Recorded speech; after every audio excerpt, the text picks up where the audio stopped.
Bueno, amén, mis hermanos. Eh, Agradecemos al Señor por este tiempo. El hermano nos pidió que estudiásemos el capítulo 7 y el capítulo 8 del libro Servir en el Espíritu. Y el capítulo 7 nos habla de servir en el Espíritu a fin de ministrar a Cristo a los demás.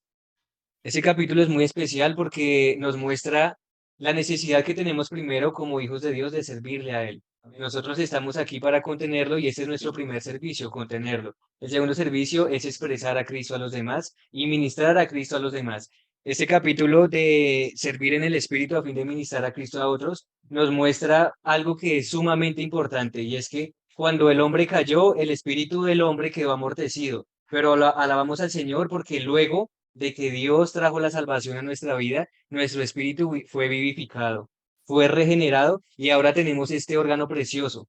Nosotros debemos entender, hermanos, que es importante que nuestro espíritu sea el órgano que dirige toda nuestra vida, que dirige todo nuestro ser.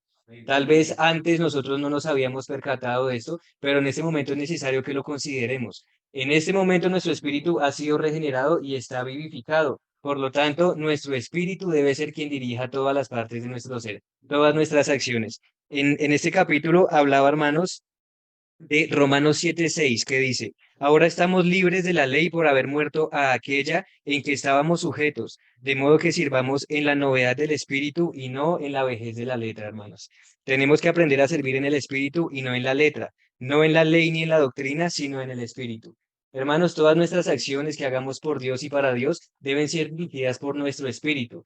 En nuestro espíritu está habitando el Espíritu Santo. Y cuando nosotros permitimos que nuestro Espíritu sea el que nos dirija, nosotros estaremos siempre escuchando esta dulce voz del Espíritu Santo en nosotros, que será quien nos dará orden y nos guiará hacia lo que tenemos que hacer, hermanos. Aquí dice que nosotros no debemos de servir en la letra, en la vejez de la letra, sino en el Espíritu. Cuando nosotros sirvamos, hermanos, nosotros debemos ver que debemos dejar de lado todo conocimiento, todo aquello que nosotros sepamos hacer o sepamos de doctrina, de conocimiento y debemos dejarnos guiar por el Espíritu. Había algunos ejemplos que ponía el hermano, por ejemplo, ir a visitar a los santos a un hogar. Cuando nosotros vamos a visitar a los santos se pueden abrir a nosotros, pero nosotros no debemos traerle algo que ya hemos premeditado doctrina, sino que debemos seguir el guiar del Espíritu. Nuestra vida debe ser basada en el guiar del Espíritu. Y el Espíritu Santo nos guía a través de nuestro espíritu humano. Nosotros debemos aprender a mantener siempre en nuestro espíritu. También había un ejemplo de cuando nosotros nos levantamos a hablar. Cuando nosotros nos levantamos a hablar la palabra del Señor, nosotros debemos dejarnos guiar es por el fluir y el sentir del espíritu, del espíritu. Cuando nosotros estamos en nuestro espíritu, siempre va a haber palabras que podamos hablar a los demás. No será doctrina ni letra que mata, sino el espíritu de vida, hermanos.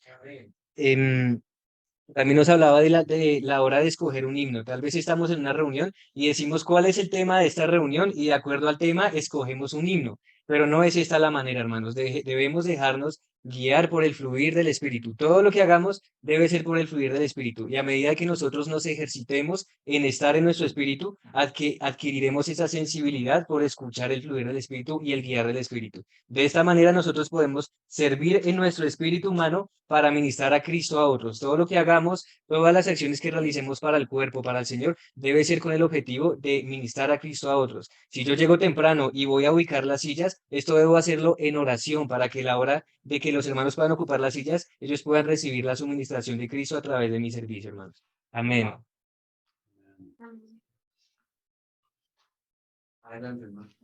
Amén. Amén. Amén, hermanitos. Gloria al Señor, porque el Señor nos recuerda a través de estos dos capítulos que todo lo que hagamos debe ser como compartir a nuestro hermano en el Espíritu, siempre buscando la guianza y siendo Él la fuente.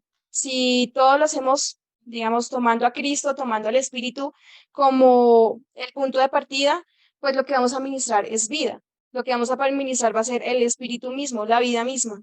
Entonces, decía, por ejemplo, ahí, em, que siempre debemos, en lo que hagamos, servir no es solamente hacer. Yo sirvo al orar, yo sirvo al solicitar, digamos, como por ejemplo, compartir el hermano, pedir un himno, orar, servir, organizar, cualquier cosa que hagamos, siempre debe estar en el espíritu, porque cuando estamos en el espíritu, estamos ministrando vida. Y cuando ministramos vida, hermanos, esto causa el crecimiento en vida que el Señor necesita. Y gloria al Señor por el versículo que compartía nuestro hermanito en Romanos 7:6. Pero ahora estamos libres de la ley por haber muerto a aquella en que estábamos sujetos, de modo que sirvamos en la novedad del espíritu y no en la novedad de la letra. Muchas veces, hermanos, podemos hacer muchas cosas sin el Señor. Podemos estar haciendo cosas para el Señor sin el Señor, sin la novedad de vida. El Señor es nuevo, el Señor es fresco. En nosotros conocemos las cosas en nuestro ser natural, es vejez, no hay crecimiento en vida. Entonces, aleluya, hermanos, porque el Señor siempre nos llama a que estemos libres de la ley, nos llama a que sirvamos en la novedad del Espíritu, lejos de la vejez de la letra, sino en el Espíritu, de tal manera que lo que fluya siempre en nuestro hablar, en nuestro actuar, en nuestro servir, en absolutamente todo lo que fluya sea la vida del Señor y aún ni siquiera nuestra buena manera, porque nuestra buena manera es un estorbo delante del Señor. Y amén. Bueno, amén, hermanos. Gracias y paz. Bueno, el Señor es maravilloso. Yo voy a hablar acerca del último capítulo, el capítulo 8, servir en coordinación. Básicamente, el servir en coordinación no es como todos creemos que es servir en coordinación. Y es que pensamos que servir en coordinación es preparar absolutamente todo para que absolutamente todo salga muy bien, ¿verdad? Servir en coordinación va más allá y de acuerdo a lo que nos menciona el ministerio, el objetivo de servir en coordinación no es más que construir la expresión corporativa de Cristo por medio de la edificación mutua. ¿Eso qué quiere decir? Que cuando yo edifico a mi hermano y cuando yo dejo que ese hermano me edifique a mí, es decir, estar abiertos para que Cristo pueda fluir, entonces estamos coordinando. ¿Verdad? Estamos sirviendo en coordinación. Resulta que este capítulo tiene unas necesidades y unas importancias que nos permiten dilucidar un poco la manera práctica en que podemos servir en coordinación. La necesidad de tener comunión con los hermanos acerca del mensaje antes de darlo y estar dispuestos a ser corregidos para coordinar en el servicio. Esas son cosas prácticas que nos muestra el ministerio porque solemos ser muy individualistas, ¿cierto? Independientes. Si nos toca dar un mensaje, si nos corresponde tal lección, pues entonces lo preparamos por sí solos. Pero qué maravilloso es que nos muestra este capítulo que incluso cuando tenemos que preparar lo que sea, una lección para niños, para jóvenes, para cualquiera, tenemos que ir a nuestros hermanos y estar abiertos para recibir también de nuestros hermanos el sentir. La importancia de coordinar con otros para ser edificados juntos. Dice aquí la importancia de estar abiertos y ser quebrantados para coordinar verdaderamente con otros en el servicio.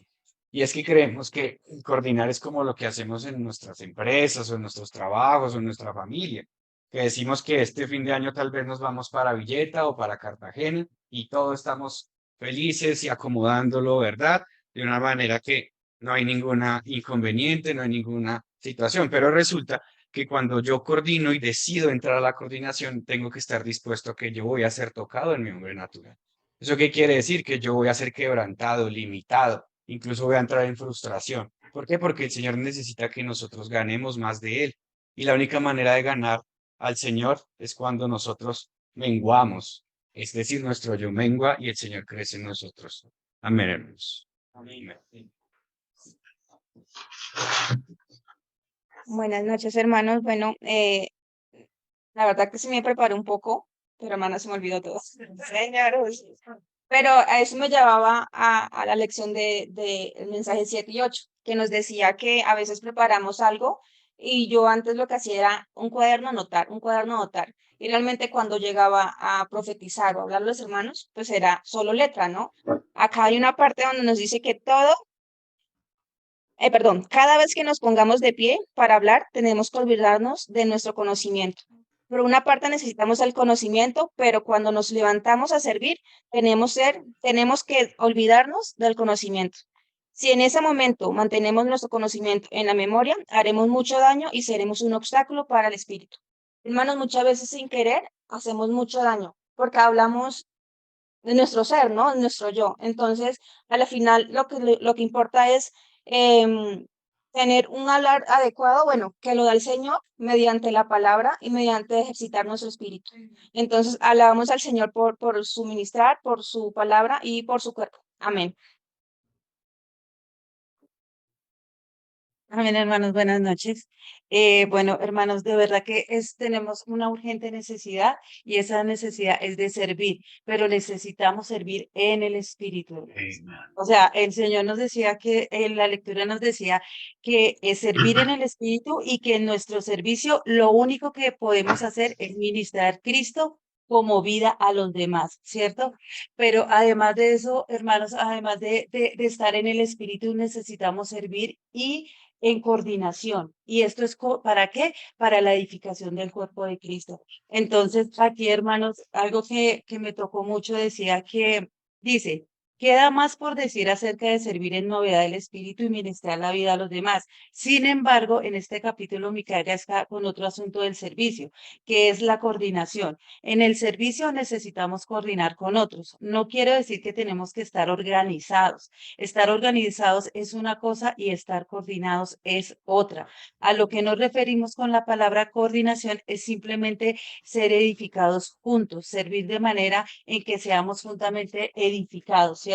Entonces, hermanos, esto nos deja ver que es necesario la función de cada miembro en su medida. No importa la medida que tengamos cada uno, es necesario. Y en este servicio y en esta edificación, hermanos, vamos a ser exhortados, vamos a ser restringidos, vamos a ser perfeccionados, aún exhortados en amor. Pero esto, hermanos, va a producir que realmente la iglesia sea edificada y nos deja ver, hermanos, que esto no es individual, que esto es corporativo, que el Señor necesita de cada miembro. Entonces, pues, hermanos, le damos gracias al Señor porque cada vez nos llama a servir y a servir en coordinación. Amén. Amén. Hermanos, bueno, aleluya que hemos sido elegidos como un grupo de sacerdotes.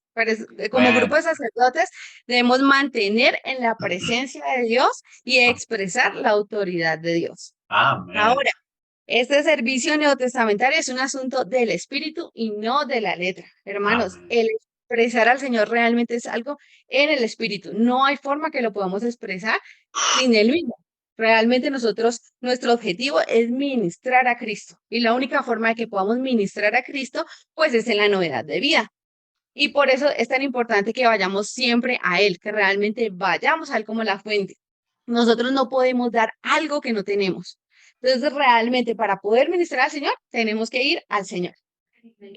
Me tocaba mucho que en Romanos 7 dice, pero ahora estamos libres de la ley por haber muerto a aquella en que estábamos sujetos, de modo que sirvamos en la novedad del Espíritu y no en la vejez de la letra.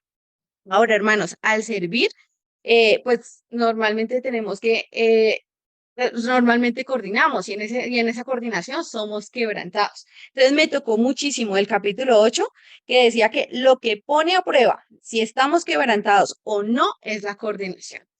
Realmente muchas veces me he preguntado, me decía, bueno, Señor Jesús, creo que he sido quebrantada en esto o creo que he sido muy poco quebrantada en tal otro tema, pero no había visto qué me mostraba qué tanto había sido quebrantada. Entonces me tocó mucho esa partecita, porque lo que pone a prueba si estamos quebrantados o no es la coordinación. Entonces, hermanos, que realmente el Señor siga avanzando cada día en nosotros, el Señor siga ganando y que aún todas las cosas que de pronto en algún momento no nos parecen o que a veces contestamos mal o que nos ofendemos por algo, todo lo podamos llevar al Señor. El Señor es la vida y la vida absorbe la muerte. Amén. Amén.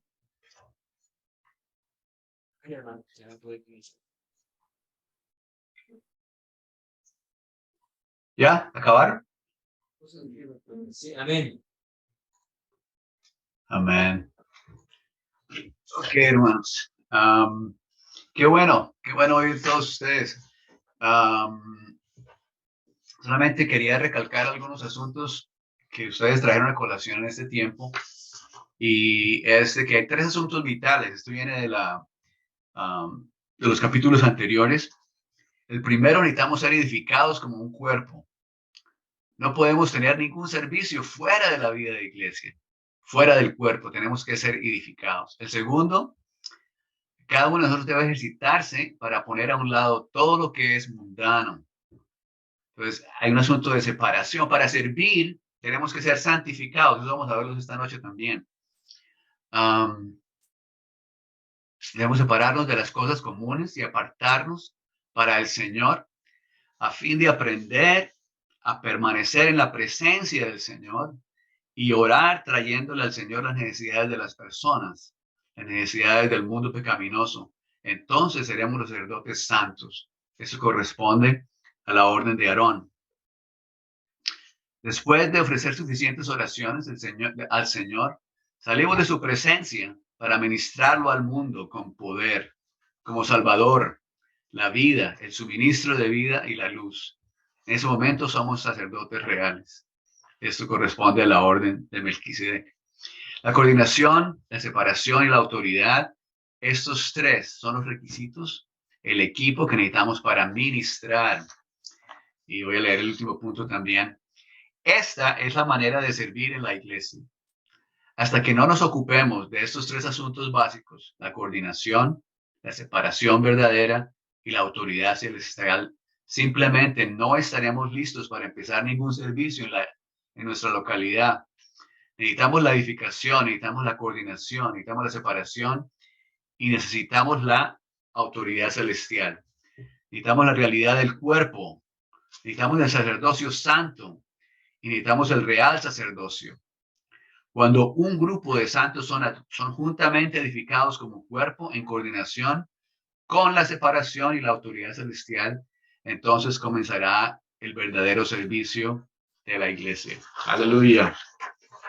Ok. Esta noche queremos continuar el asunto de servicio, pero abordándolo desde el punto de vista de ministrar a Cristo a otros.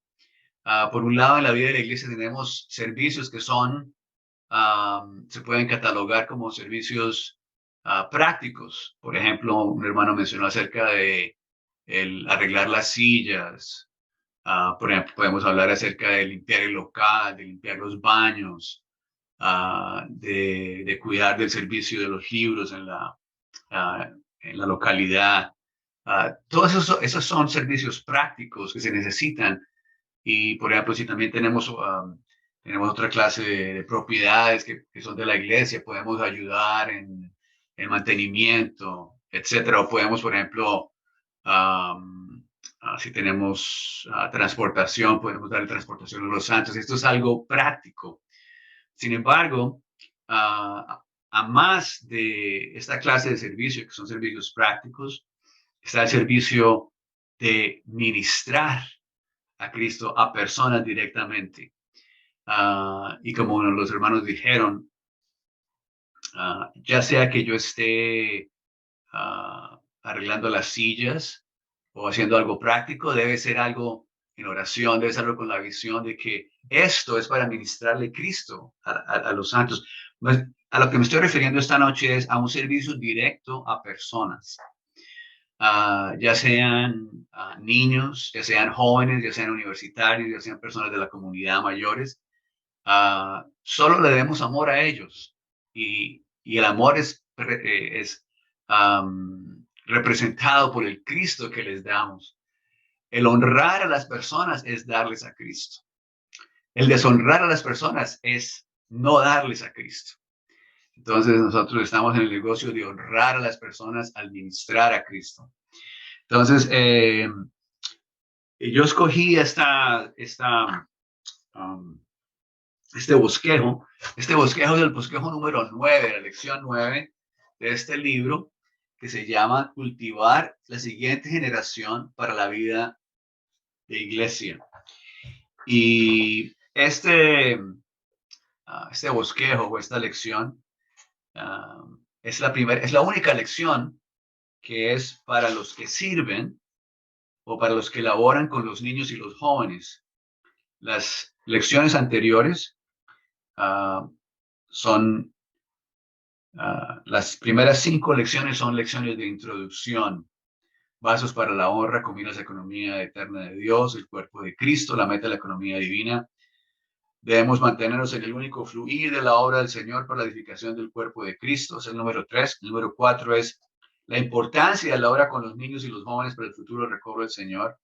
La manera ordenada por Dios consiste en ganar familias. Es el número 5. La parte 2 de este libro cubre 3 lecciones acerca de los padres: la persona, el vivir y la responsabilidad de los padres. 7, nos santificamos para el bien de los niños. Y 8, cooperar con Dios para sumover como padres a quienes se les ha encomendado a sus hijos para que los cultiven y fomenten su desarrollo en el Señor. La parte 3 es, como dije antes, los que laboran con los niños y los jóvenes, que viene ahora a este bosquejo, que es ser modelos para fomentar el desarrollo de los niños y los jóvenes.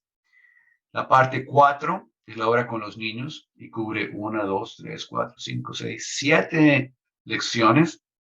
Y la parte 5, la obra con los jóvenes, que cubre 1, 2, 3, 4, 5, 6, 7 lecciones, 8 lecciones y una conclusión de 2 lecciones.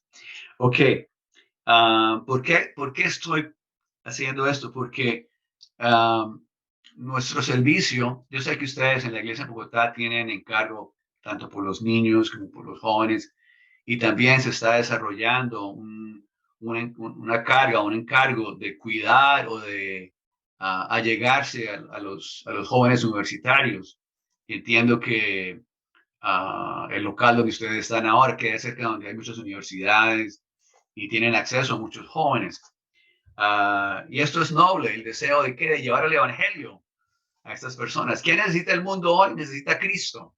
¿Y quién tiene a Cristo? Nosotros. ¿Quiénes somos nosotros? Somos parte de este sacerdocio en el cual hemos sido introducidos por medio de nuestra regeneración.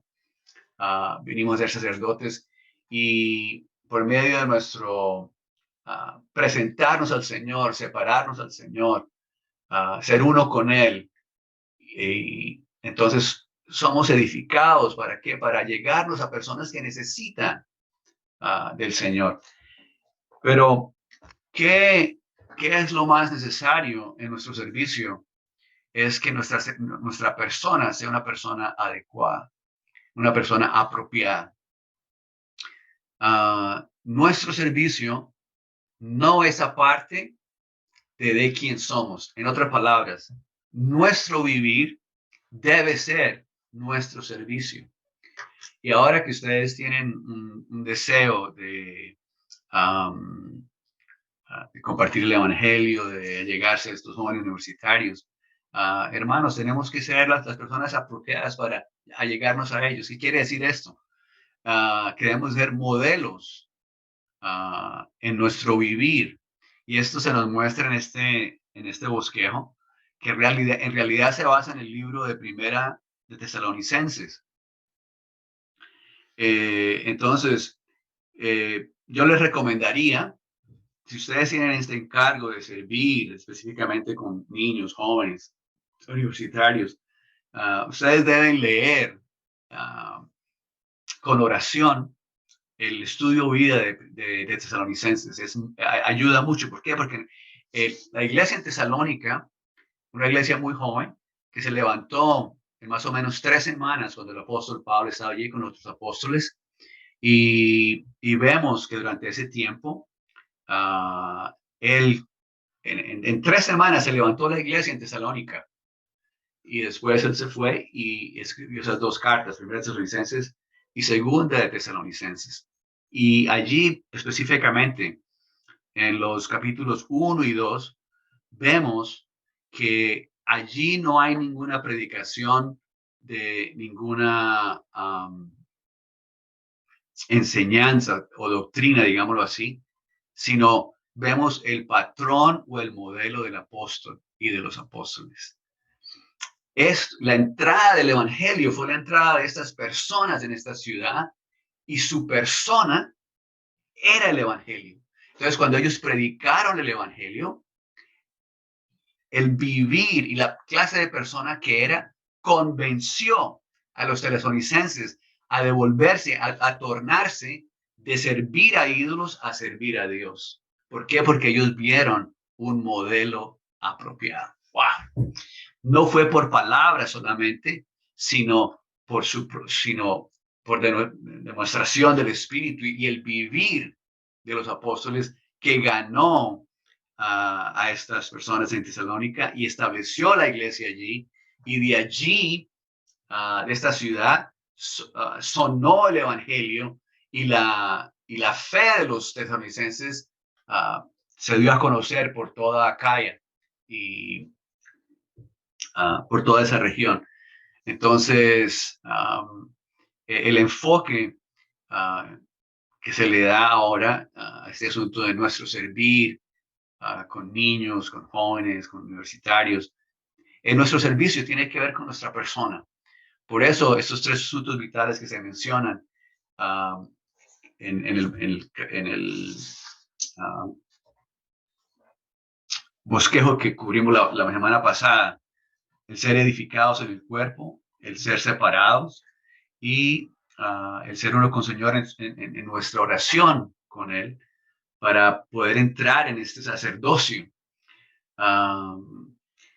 Si ustedes se acuerdan, antes de que el sacerdote entrara en su ministerio, tiene que haber un periodo como de 5 años, de los 25 a los 30 años, es un periodo de iniciación, de aprendizaje, y a los 30 años empieza a llevar a cabo su sacerdocio. Eso lo vemos también en la persona del Señor, que Él fue ungido a sus 30 años y como Cristo comenzó su ministerio.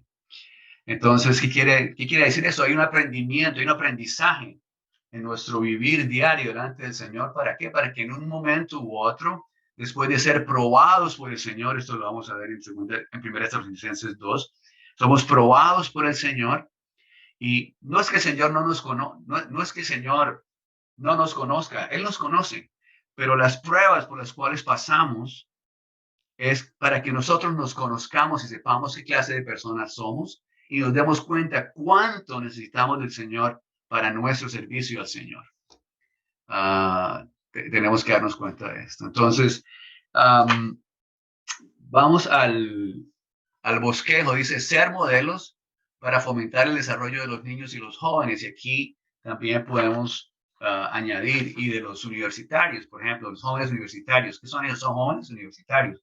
Son jóvenes que ya son un poco más adultos, pero todavía son jóvenes. De hecho,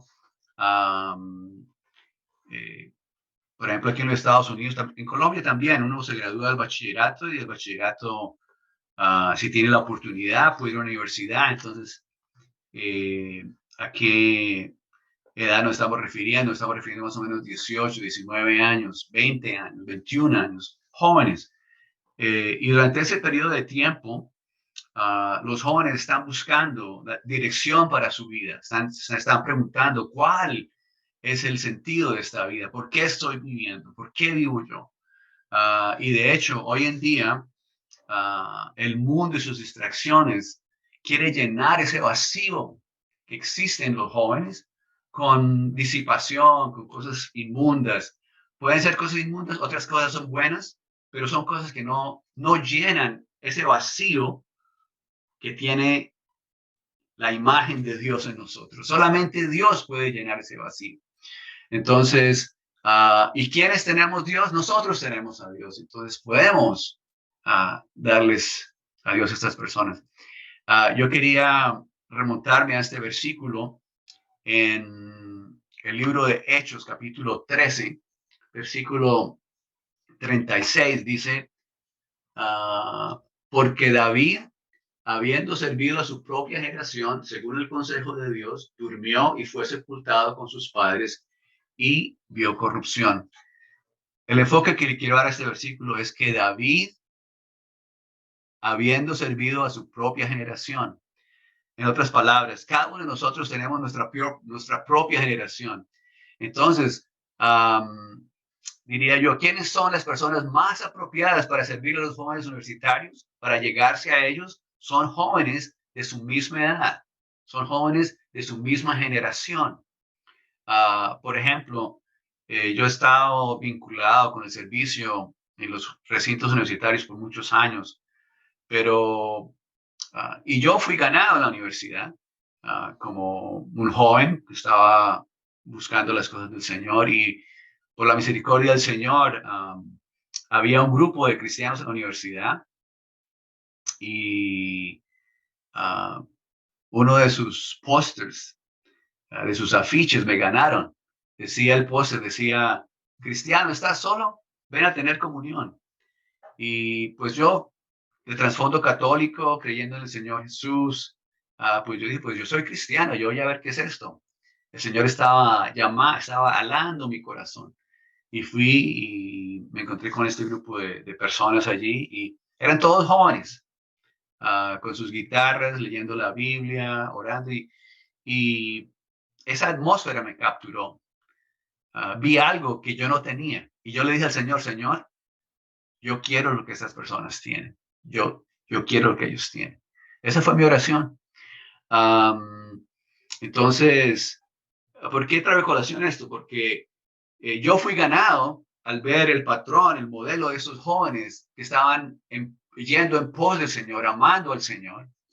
Y yo era joven. Y más tarde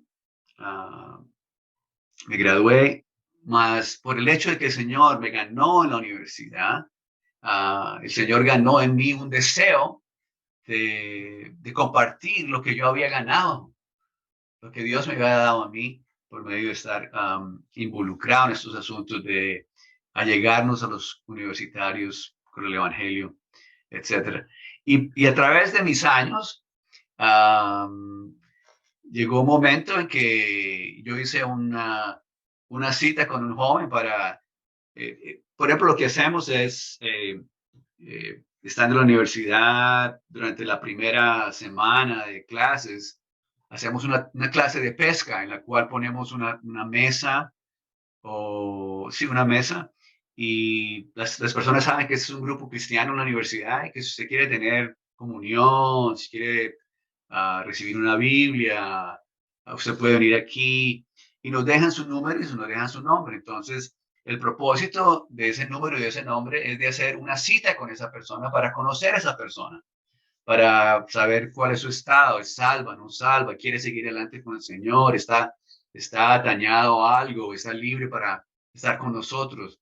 Entonces yo hice esta cita con esta persona y cuando yo fui a la cita, me acuerdo mucho que este joven se eh, ¿cómo digo?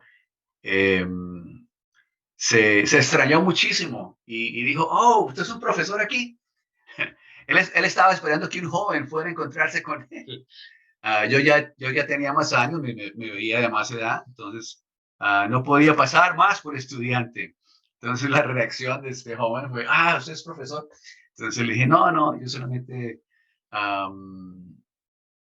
estoy aquí ayudando con el club, la universidad, etcétera, etcétera. Después fui profesor en la universidad y pude decir, sí, soy profesor, pero también tengo el encargo de estar con los jóvenes, etcétera. Entonces, ¿por qué les digo esto? Los más indicados para llegarse a los jóvenes universitarios son los jóvenes universitarios. Y si ustedes, como están en la iglesia en Bogotá y son jóvenes universitarios, el Señor los ha puesto allí en su universidad. ¿Para qué? Para que ustedes sean embajadores del Señor en su universidad. Pero ¿cómo son embajadores? Siendo modelos del vivir de Cristo en su vivir. Eso es parte de nuestro testimonio delante del mundo. Nosotros somos separados. No es que seamos,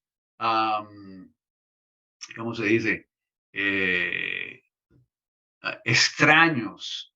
No, vivimos una vida delante del Señor y por el hecho de que somos separados, para el mundo somos extranjeros, somos de otro mundo, sí, pero no quiere decir que seamos extraños. Estamos viviendo la vida humana de acuerdo a como el Señor lo designó, sí. Entonces, nuestro testimonio quiere decir mucho, nuestro vivir, cómo nos conducimos para con las personas, tiene mucho que ver. Entonces, quería, ahora sí, vamos a ver, ¿qué quiere decir la palabra fomentar? La palabra fomentar quiere decir hacer que una actividad u otra cosa se desarrolle o aumente su intensidad. Fomentar quiere decir dar calor que vivifique. Fomentar quiere decir excitar, promover o proteger una cosa. Entonces,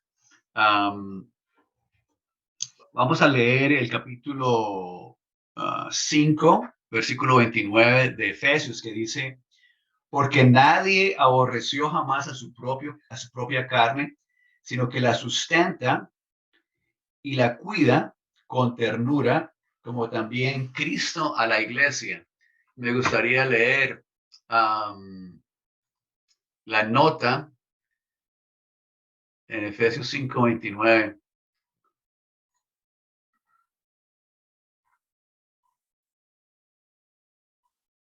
Ok, la nota sustenta.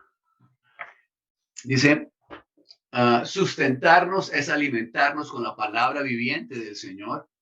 Cuidar con ternura es criarnos con amor tierno, acogiéndonos con tierno cuidado, enterneciéndonos externamente con cálido afecto, para que internamente podamos tener un reposo dulce y confortable. Esta es la manera en que Cristo cuida de su iglesia, su cuerpo. Ok. Vamos al Romano número 1. Dice, a fin de que los nuevos creyentes vivan una vida santa para la vida de la iglesia, se necesita el aspecto de fomentar. Pablo compara a los apóstoles con una nodriza, una madre que amamanta, y con un padre que exhorta. Los apóstoles consideraban a los creyentes como niños que estaban bajo su tierno cuidado, así como los padres cuidan de sus hijos y fomentan su crecimiento. Del mismo modo, los apóstoles cuidaban de los nuevos creyentes. Entonces, venimos a ese asunto de que son, ya sean niños o ya sean nuevos creyentes, los mismos principios aplican. ¿Ok? ¿Cómo cuidamos a nuestro? Ya sea, ok, en la iglesia tenemos dos fuentes de aumento. La primera fuente son, son los hijos de los santos. Entonces, 50% del aumento de la iglesia debe venir de los hijos de los santos. Y 50% del aumento de la iglesia debe venir por fuera, del mar, del mundo. ¿Ok? Entonces, ya sean jóvenes que están creciendo entre nosotros, niños que están creciendo entre nosotros debemos mirar a nuestros hijos, a nuestros niños y a nuestros jóvenes de la iglesia como nuevos. Ellos son candidatos del evangelio. Y en un momento u otro, ellos van a ser añadidos a la iglesia si hemos tenido un cuidado adecuado por ellos.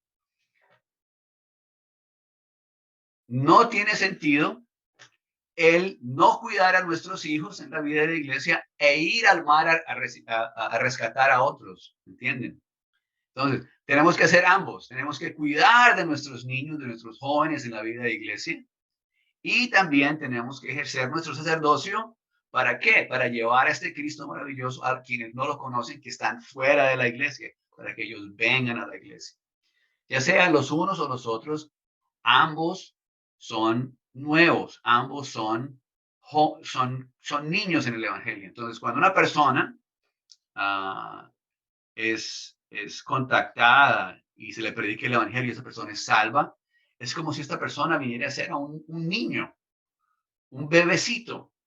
Fue solamente por la misericordia del Señor, fue salvo, fue regenerado y ahora tiene que ser cuidado. ¿Cómo? Como una madre cuida a su hijo. Muchas veces no tenemos esta visión en el evangelio, solamente creemos, bueno, por un lado, hay ocasiones en las cuales no podemos darle seguimiento al predicar del evangelio. Por ejemplo, estamos en una ciudad donde no somos y predicamos el evangelio y la persona es salva. Bueno, si están los hermanos, le puedo pasar la información a los hermanos para que los hermanos cuiden de esa persona, pero yo me voy al otro día. Pero si yo vivo en esa ciudad y yo tengo la oportunidad de tener una relación con esta persona y establecer una relación con esta persona, lo ideal es que después de que esa persona sea salva, yo empiece a alimentarla, a nutrirla, a cuidarla, a fomentar esa semilla de vida que llegó allí. ¿Para qué? para que crezca y finalmente produzca fruto. Entonces, como dije antes, ya sean nuestros propios hijos, nuestros jóvenes en la vida de iglesia, o aquellos que están fuera, por quienes tenemos encargo por el Evangelio, tenemos que cuidarlos de esta manera. Dice, la epístola de Primera Tesalonicenses está dirigida a principiantes, a nuevos creyentes. Los que laboran con los jóvenes y con los nuevos creyentes encontrarán en este libro tanto una dirección como un bosquejo a seguir. ¿Ok? Entonces, aquí nos envía la Primera de Tesalonicenses 1:3. Yo puedo compartir voy a compartir ok, Primera de Tesalonicenses 1:3. Dice, y la nota 2, fe. Ok, dice, aquí la fe indica la naturaleza y la fuerza de la obra, el amor, la motivación para la obra, así como la característica de la misma, y la esperanza, la fuente de la perseverancia. Estas describen la estructura de la auténtica vida cristiana, una vida construida con fe, amor y esperanza. Aleluya. Tal vida tiene su origen no en la habilidad del ser natural de los creyentes, sino la infusión en ellos de todo lo que es Dios, aquel en quien creen. Los creyentes llevan esta vida motivados por el amor que los lleva a sacrificarse por su amoroso Señor, quien los amó y se dio a sí mismo por ellos, y por sus miembros, a quienes Él redimió por medio de su muerte en amor. Esta vida perdura y permanece inmutable por el poder sostenedor de la esperanza con la cual los creyentes esperan a su amado Señor, quien prometió que regresaría a tomarlos a sí mismo. Tal vida es el contenido de esta epístola. Estamos hablando de Primera Tesalonicenses. Es maravilloso ver que los creyentes tesalonicenses hayan podido llevar tal vida mediante lo que les ministró el apóstol en tan corto tiempo, menos de un mes. Esto nos anima a predicar con plena certidumbre de fe el evangelio completo a los incrédulos típicos y a ministrar a los recién convertidos las verdades profundas de la vida cristiana. En las 2 epístolas a la joven iglesia en Tesalónica se revela de una manera breve y simple la auténtica vida cristiana necesaria para la vida de la iglesia apropiada. Es una vida de 3 dimensiones, vivida a la luz del regreso del Señor, que tiene la fe como su origen y fundamento, el amor como proceso, la construcción y la esperanza como la consumación, la compleción. La fe se dirige a Dios, el amor se dirige a los santos y la esperanza reposa sobre la venida del Señor. ¡Wow! Maravilloso. La primera epístola tiene como fin animar y consolar, la segunda tiene como finalidad corregir y equilibrar. Los creyentes deben vivir, andar y obrar por fe y amor en la esperanza que se basa en la venida del Señor, pero no deben tener el concepto erróneo de que el Señor vendrá inmediatamente y que por lo tanto ellos no necesitan hacer ningún plan a largo plazo. Los escritos del apóstol Pablo con respecto a la vida cristiana necesaria para la vida de la iglesia comienza con el libro de Romanos y concluye con estas 2 epístolas. Ok. Pablo fomentó el crecimiento de los creyentes jóvenes, principalmente al presentarles un modelo de vida, un modelo de un vivir apropiado. Este modelo era Pablo mismo. Eso yo ya cubrí esto en la introducción del mensaje. Los apóstoles no solo predicaban el evangelio, sino que también lo vivían. Ministraban el evangelio no solo con palabras, sino también con una vida que exhibía el poder de Dios, una vida en el Espíritu Santo y en certidumbre. Y eso nos lo dice en el versículo 5, dice, pues nuestro evangelio no llegó a vosotros en palabras solamente, sino también en poder, en el Espíritu Santo y en plena certidumbre, como bien sabéis, qué clase de personas fuimos entre vosotros por amor a vosotros. Entonces, el evangelio era el vivir del apóstol. No era algo que él hacía fuera de su vivir. Él vivía y su vivir era el evangelio. Ok. Ese es nuestro patrón, ese es el modelo que tenemos delante de nosotros. El apóstol Pablo habla repetidas veces de la entrada de ellos en los creyentes. Esto demuestra que la manera en que ellos vivían jugaba un papel muy importante en el modo en que el evangelio fue infundido en los recién convertidos. Los apóstoles luchaban y anunciaban el evangelio a los creyentes con denuedo en Dios. Los apóstoles estaban libres de engaño, impureza y astucia. Los apóstoles, primeramente, el engaño es como la meta. Ellos no tenían como meta engañar a las personas. Su motivo no era impureza y su medio de hacer las cosas no era astucia, era totalmente Dios. Los apóstoles primeramente fueron puestos a prueba y aprobados por Dios y luego Él les confió el evangelio. Por lo tanto, el hablar de ellos, la predicación del evangelio no provenía de ellos como con el fin de agradar a los hombres, sino que provenía de Dios para agradarle a Él. Okay, aquí me gustaría pasar un tiempo y ese asunto de ser aprobados por Dios, yo se lo mencioné al principio. Esto está en el versículo 4. Dice, esto es el versículo 2, 4. Dice, sino que según fuimos aprobados por Dios para que se nos confiase el evangelio, así hablamos, no para agradar a los hombres, sino a Dios que prueba nuestros corazones. Ok, el ser probados por Dios es, nada se nos ha de confiar a menos de que seamos probados.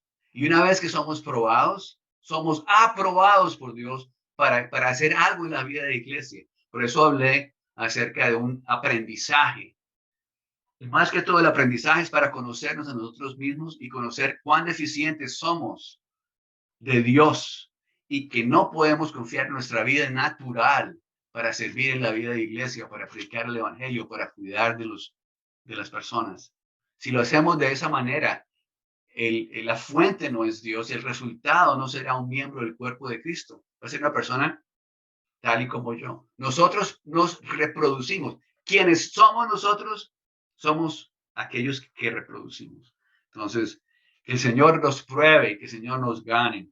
Ok, aquí hay algunos versículos que me gustaría traer a colación. Por ejemplo, Salmo 139, 23 al 24 dice, examíname, oh Dios, y conoce mi corazón. Ponme a prueba y conoce mis pensamientos ansiosos y ve si hay algún camino pernicioso en mí y guíame en el camino eterno. Amén. Esto es nuestra oración. ¿Para qué? Para que el Señor nos gane y que podamos ser aquellos que hemos sido probados por Dios y aprobados por Dios y a quienes de hecho se les ha dado que el evangelio como algo que el Señor ha confiado en nosotros para que nosotros lo llevemos a cabo. Ok. Los apóstoles nunca hablaron las palabras lisonjeras ni con ningún pretexto de codicia. Los apóstoles no buscaron gloria de los hombres.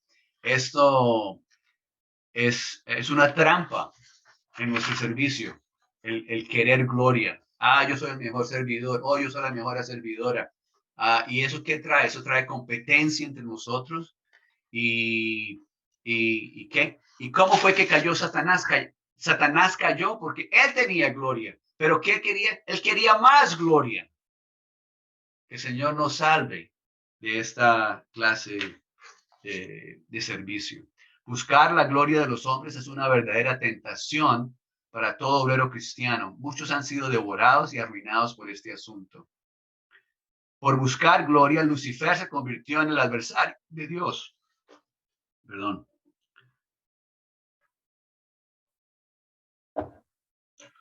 Satanás, cualquiera que busca la gloria de los hombres es un seguidor de Satanás. Wow. Señor, sálvanos de ser seguidores de Satanás. La medida en que seamos útiles para el Señor y el tiempo que Él pueda usarnos dependerá de si buscamos gloria de los hombres. Los apóstoles no impusieron su autoridad o dignidad como apóstoles de Cristo. Quiere decir esto, ellos como apóstoles, la palabra nos dice que ellos hubieran podido como hacer valer su autoridad como apóstoles, pero ellos no hicieron eso. Ellos no se hicieron gravosos a las personas a quienes estaban sirviendo. ¿Por qué? Porque ellos servían de su propio ser y de hecho la actitud de Pablo era de gastar y de gastarse a sí mismo. ¿Por qué? Por el alma de los creyentes a quienes estaba cuidando. Oh, Señor, gana esta clase de actitud en nosotros. ¿Para qué? Para que en nuestro servicio no haya ninguna clase de motivo impuro de ser, por un lado, de recibir gloria, por otro lado, tal vez de recibir algún beneficio material. Tenemos que poner eso a un lado y darnos cuenta que en realidad lo que somos nosotros somos, por un lado somos sacerdotes, por el otro lado somos esclavos de los hermanos. No hay dignidad tal en la vida de iglesia de que, este es esto, este es lo otro, no. Somos todos hermanos y todos somos esclavos. Aleluya. ¿Ok? Los apóstoles los apóstoles cuidaban con ternura a los creyentes y los añoraban como nodriza que cuida con ternura y añora a sus propios hijos. Entonces, si volvemos a nuestro cuidado por aquellos a quienes nosotros engendramos por medio del Evangelio, ese cuidado debe ser como el cuidado de una madre para un niño, para una niña, para un bebé. Y este cuidado es un cuidado todo inclusivo. Ese es el cuidar con ternura. Para que finalmente, al cabo de algún tiempo, esa persona pueda recibir nutrición, que podamos alimentarlo. Y como si son niños, se les da leche. Y después de leche, se les da alimento sólido. De la misma manera, tenemos que cuidar a aquellos que nosotros engendramos por medio del Evangelio. Entonces, en los recintos universitarios, la razón por la cual es tan, podemos decir, tan exitoso es porque hay, por ejemplo, estamos nosotros que servimos tiempo completo, estamos en el recinto universitario y conocemos a jóvenes y la manera de cuidar de ellos, y creo que deben escribir esta frase, es a través de un pastoreo 1 a 1. Es un pastoreo de 1 a 1. Y entonces uno puede conocer a esa persona, puede conocer su necesidad, puede conocer quién es. Y de acuerdo a su necesidad y de acuerdo a nuestro discernimiento delante del Señor con la persona que estamos, si laboramos con otro hermano o otra hermana, podemos tener oración. ¿Y cómo cuidamos de esta persona? ¿Cuál es la necesidad que tiene esta persona? Muchos de los jóvenes que llegan a la universidad tienen muchas necesidades prácticas. Ellos necesitan, algunos vienen de pueblos que ellos, mejor dicho, son extranjeros, vienen de otra ciudad. Vienen de otra ciudad. ¿Y qué necesitan ellos? Ellos no necesitan un mensaje, ellos necesitan que yo los lleve a comprar una mochila o a comprar unos zapatos tenis. Ellos necesitan algo práctico. Entonces, eso hace parte de mi cuidado por ellos. No necesariamente tengo que estar con la Biblia debajo de mi brazo todo el día dándole un mensaje, no. Parte de nuestro cuidado de estos jóvenes incluye muchas cosas prácticas. Y si nosotros ya somos más de edad, por ejemplo, y tenemos un título en química, en matemática, en ingeniería, etcétera, muchos de ellos prácticamente van a necesitar a alguien que les ayude con su cálculo, alguien que le ayude con su química, alguien que le ayude con su trabajo aquí y allá. Así ganamos a personas para la vida de iglesia. Pero no, ¿qué quiere decir eso? Que nos gastamos y nos gastamos por causa de las almas de estas personas, para que estas personas vengan a conocer al Señor. ¿Ok? Los apóstoles entregaron a sus gentes no solo el evangelio de Dios, sino también sus propias almas. Eso es lo que estamos hablando. Ok, aquí dice, versículo 8 dice, tal es nuestro afecto por vosotros, que nos complacíamos en entregaros no solo el evangelio de Dios, sino también nuestras propias almas. ¿Por qué?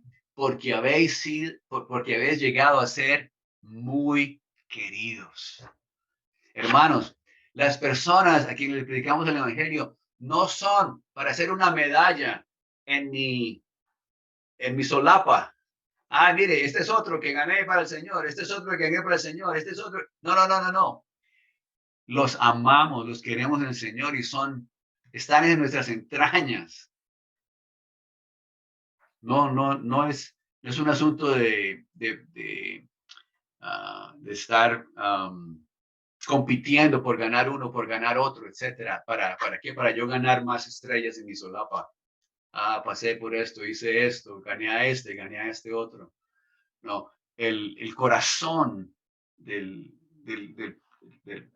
apóstol era que los amaban a estas personas, se han hecho queridos a ellos. Y finalmente vamos a ver que por medio de este fomentar el crecimiento de estos creyentes, finalmente ellos vienen a ser nuestra corona. Finalmente vamos a ver eso. Ok. Los apóstoles se consideraron como padres al exhortar a los creyentes a andar como es digno de Dios, a llevar un andar que los capacite para entrar en el reino de Dios y un andar que los conduzca a la gloria de Dios. Wow. Esta exhortación no era solamente en palabras, sino en su vivir. Eso lo quiero recalcar. Voy a leer este punto, es maravilloso. De nuevo, los apóstoles se consideraron como padres al exhortar a los creyentes a andar como es digno de Dios, a llevar un andar que los capacite para entrar en el reino de Dios y un andar que los conduzca a la gloria de Dios. Ok, hermanos, ¿cuál es la meta de nuestro evangelio? Es que estas personas que nosotros ganemos para el Señor entren en el reino de Dios y sean conducidos a la gloria de Dios. En otras palabras, como se dice en otras epístolas, es el de presentar a estos creyentes que fueron engendrados en el evangelio por nosotros como crecidos a la plenitud de la estatura de Cristo. Ese es nuestro deseo, de que a través de nuestro cuidado los creyentes sean introducidos en el reino de Dios, llevados a la gloria de Dios y presentados delante del Señor como un hombre perfecto, a la estatura, la medida de Cristo. Ese es la meta de nuestra obra con los niños, con los jóvenes, con los universitarios. Es de presentar a todo hombre lleno que llegue a la plenitud de la estatura de Cristo. Ok. Hacer la obra de fomentar, es decir, cuidar con ternura y nutrir a las personas, consiste en presentarles un modelo apropiado. Pablo alimentó a sus hijos espirituales al mostrarles la manera que él vivía a Cristo. Ok. Entonces, es inevitable que aquella persona a quien yo esté cuidando en el Señor, es inevitable que me imite. En otras palabras, es algo innato en los niños imitar a sus padres. De la misma manera, es algo innato en los nuevos creyentes imitar a aquellos que están cuidando por ellos. Por tanto, es tan importante nuestro testimonio y nuestro vivir delante del Señor, porque ellos van a ser tal y como somos nosotros. Oh, Señor Jesús. Ok. Yo quiero leer una porción aquí. Ok. Presentar un modelo. Es muy importante. Entonces, dice, hacer la obra de fomentar, es decir, de cuidar con ternura y nutrir a las personas, consiste en presentarles un modelo apropiado. Entonces, el hermano Lee, el estudio vida de Tesalonicenses, dice: impartir muchas enseñanzas a los nuevos creyentes y a los jóvenes no es la manera correcta de cuidarlos. La manera de fomentar su crecimiento es presentarles un modelo. Al mostrarles un modelo, los refrescamos, abastecemos, nutriremos y cuidaremos con ternura. De esta manera fomentaremos su crecimiento. Si sienten que su experiencia es algo deficiente, hábleles a los nuevos creyentes de algunos personajes de la Biblia, como por ejemplo las personas como Enoc, Noé, Abraham y David en el Antiguo Testamento, y a Pablo, Juan, Timoteo en el Nuevo Testamento. Podemos hablarles de las vidas de personajes bíblicos de tal modo que fomentemos el crecimiento de los nuevos creyentes. Si impartimos demasiadas enseñanzas a los nuevos creyentes y a los jóvenes, les haremos daño. Toda madre sabe que una de las cosas más importantes en la crianza de los hijos es darles una alimentación adecuada. El 90% de la crianza de los hijos depende de la alimentación y el 10% de la enseñanza. Esto también debemos ponerlo en práctica al cuidar de los nuevos creyentes en la iglesia. El 90% de nuestro tiempo lo debemos emplear en alimentar y el 10% en enseñar. La alimentación incluye el presentar modelos, ya sea de la Biblia o de la historia de la iglesia. Amén. Muy importante. Leer biografías de los santos que vivieron en siglos pasados es algo que nos nutre y fomenta nuestro crecimiento. Lo que deseamos resaltar aquí es que la mejor forma de alimentar a otros y fomentar su crecimiento es presentarles un modelo adecuado. Si no les presentamos un modelo, no podremos fomentar el crecimiento de los nuevos creyentes. Es solo cuando tenemos un modelo que podemos alimentar a otros.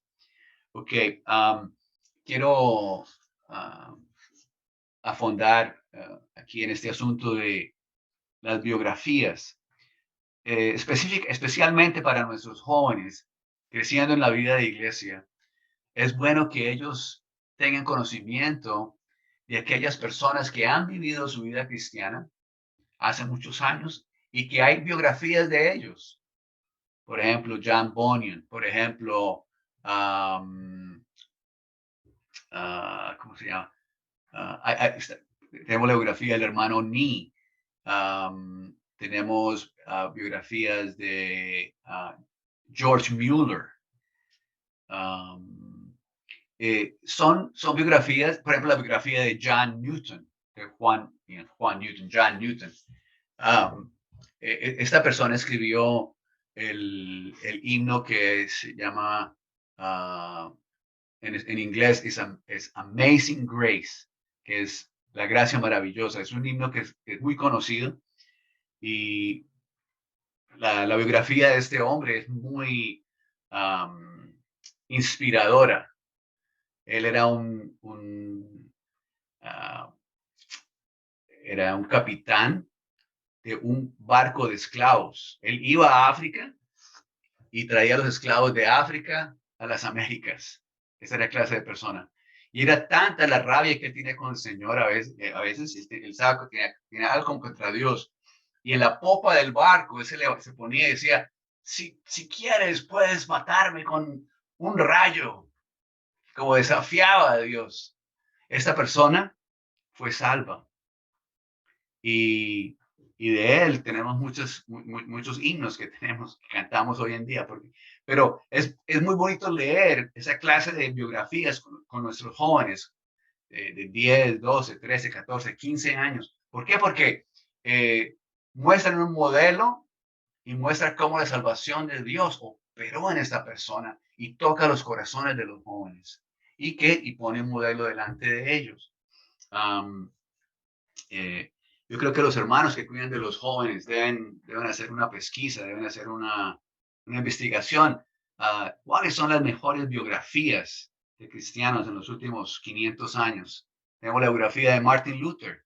¿Cómo fue salvo él? ¿Cómo él fue, era un hermano, hermano entre comillas, en la Iglesia Católica y Y él vivía afligido por su pecado, porque él sabía que él era pecador. Y él no sabía cómo deshacerse de ese pecado. Y un día leyó en la palabra, los justos vivirán por fe. ¡Wow! Esto abrió sus ojos para ver que no tenía que hacer algo para hacerse el pecado, porque ya el Señor lo había hecho. Solamente tenía que creer y recibir la obra completa de Cristo. Hay muchos personajes y es bueno. ¿Por qué? Porque eso pone, como dije antes, modelos delante de nuestros jóvenes que los van a ayudar. Eso va a ayudar ¿qué? A fomentar su crecimiento. ¿Ok? Bueno, continuemos. Los padres son ejemplos, modelos para sus hijos. Lo que son los padres, los hijos también lo serán. Imitar es algo que está relacionado con el crecimiento. Los niños crecen al imitar a sus padres. Impartir muchas enseñanzas a los jóvenes, a los creyentes y a los jóvenes no es la manera correcta de cuidarlos. La manera de fomentar su crecimiento es presentarles un modelo.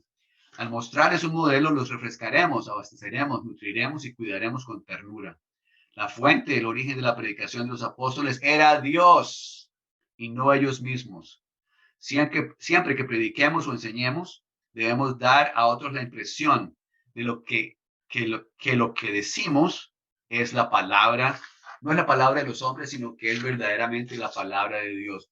Esto se refiere a exactamente ese versículo donde Pablo dice que los creyentes en Tesalónica, cuando ellos oyeron la palabra, la recibieron no como palabra de hombre, sino como en realidad lo es la palabra de Dios.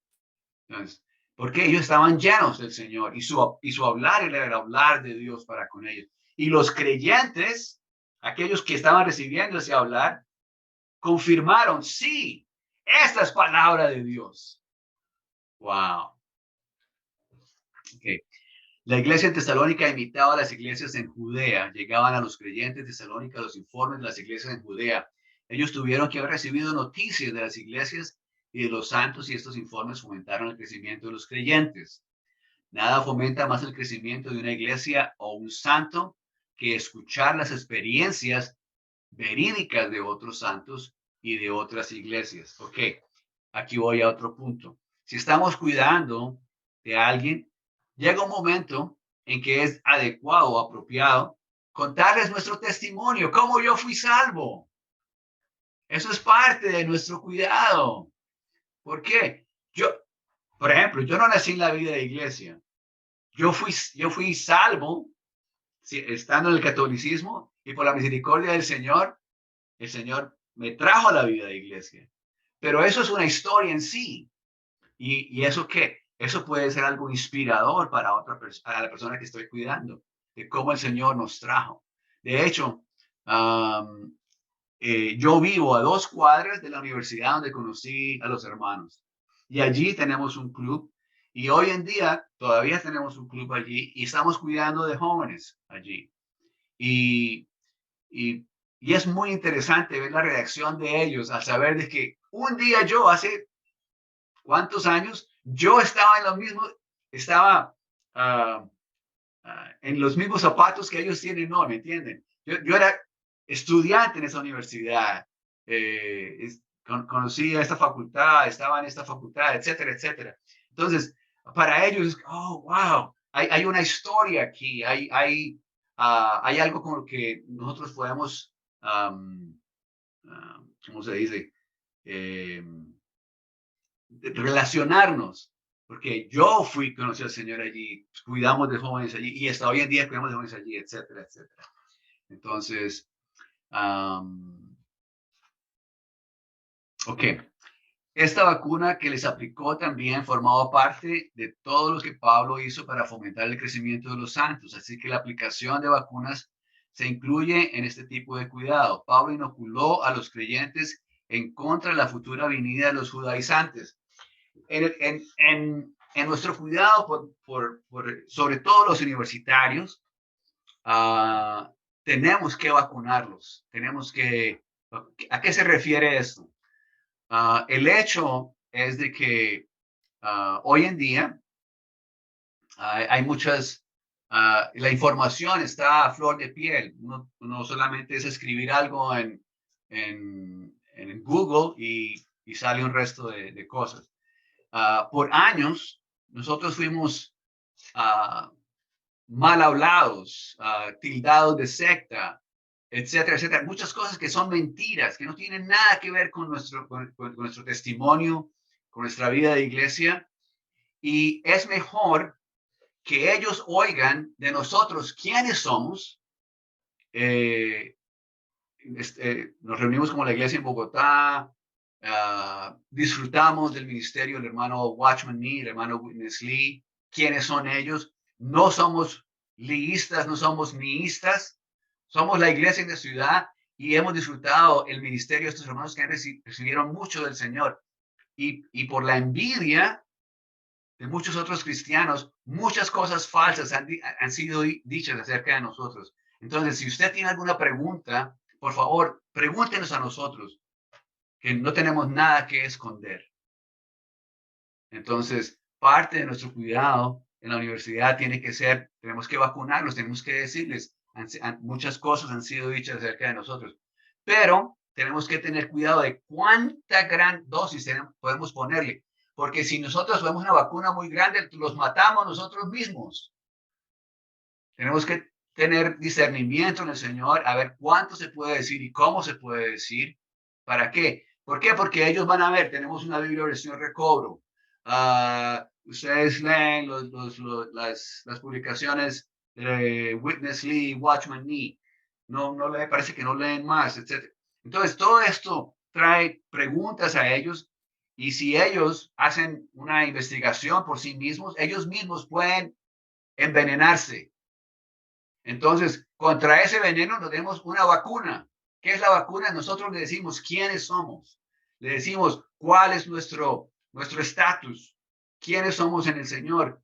¿Con quién nos reunimos? ¿Quién es Watchman Nee? ¿Quién es Witness Lee? ¿Ustedes saben quién es Watchman Nee? ¿Ustedes saben quién es Witness Lee? Tenemos que tener eso como herramientas. ¿Para qué? Para vacunar. ¿Por qué? Porque los judaizantes van a venir. Van a decir, no, esas personas son una secta, solamente hablan de Witness Lee, no tiene sentido lo que ellos hablan. ¿Por qué? Nosotros estamos convencidos que lo que el Señor nos ha abierto es su corazón y nos ha dado el ministerio de esta era. ¿Para qué? Para preparar la novia. Por eso queremos ir a la universidad, para ganar más materiales para la novia que se está preparando. Amén. Ok. Aquellos que colaboren con el Señor en fomentar el crecimiento de los nuevos creyentes y en ayudarles a andar como es digno de Dios, recibirán una recompensa.